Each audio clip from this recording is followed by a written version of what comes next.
Good morning, gentlemen. It's Active Aussie here, 10 a.m. Wednesday morning. I usually don't discuss political matters so much on this channel, but last Saturday there was an election here in Queensland, Australia, and the LNP, the Liberal National Party, a conservative party here in Queensland, was elected after almost 10 years, so to speak, in the political wilderness, which I'm quite happy about, to be honest. I couldn't stand the ALP, and I'm glad they're gone. However, we'll just have to wait and see. Mr. Crisafulli and the LNP could be duds also, but anything's got to be better than what we had before.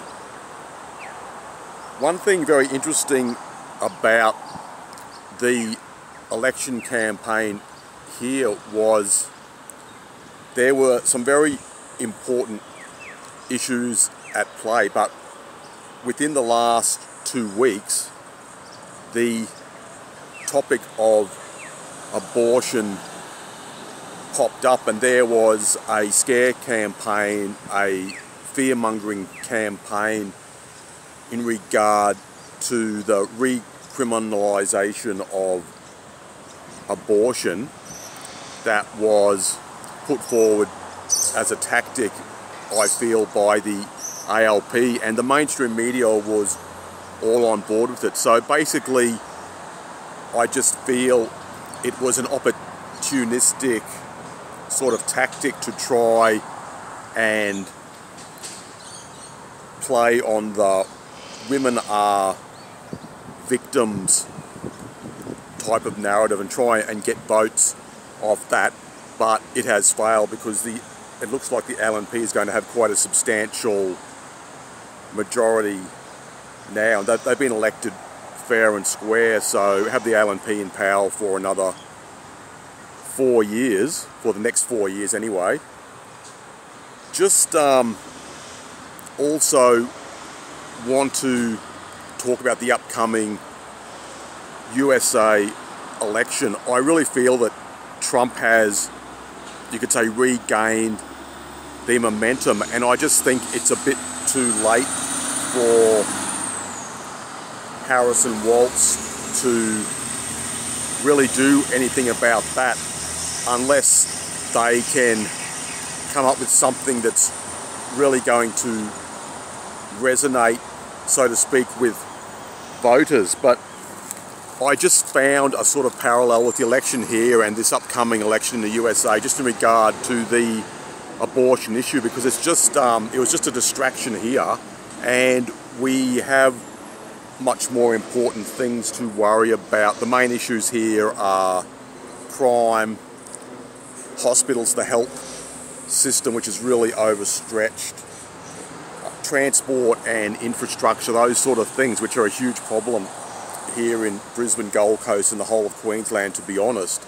But there was this stupid distraction and focus on abortion, and it was just basically a waste of time, and the ALP hoped that would get them across the line, but it didn't turn out that way. So I personally hope that Trump will win in the USA. Obviously, time will tell. It really only matters what happens on the day and until the counting is actually finished. But several political analysts, even outside the USA, have predicted that Trump will win. I was listening to a bloke on the radio yesterday, an Australian political analyst, I think it might have been Michael Packey, and he has predicted that Trump will win. He'll get 279 or 280 electoral college votes. I've heard similar predictions from a few other types of guys, but who knows? There are always all sort of variables can come into play during an election. But yeah, just have to wait and see in regard to that. That's about all I've got to say. I just feel that now in Australian politics it's becoming more of like an American type style, and there's been a focus on personalities instead of policies. And I feel this started like way back in 2007 with Kevin Rudd, and you remember that Kevin 07 campaign, which was like a US presidential style campaign. So that's occurring more often in state and federal politics here in Australia now. That's about all I've got to say. I'm just going to go for a bit of a walk now here at Wilcox Park. Take it easy, guys, and hopefully I can talk to you again soon. Cheers.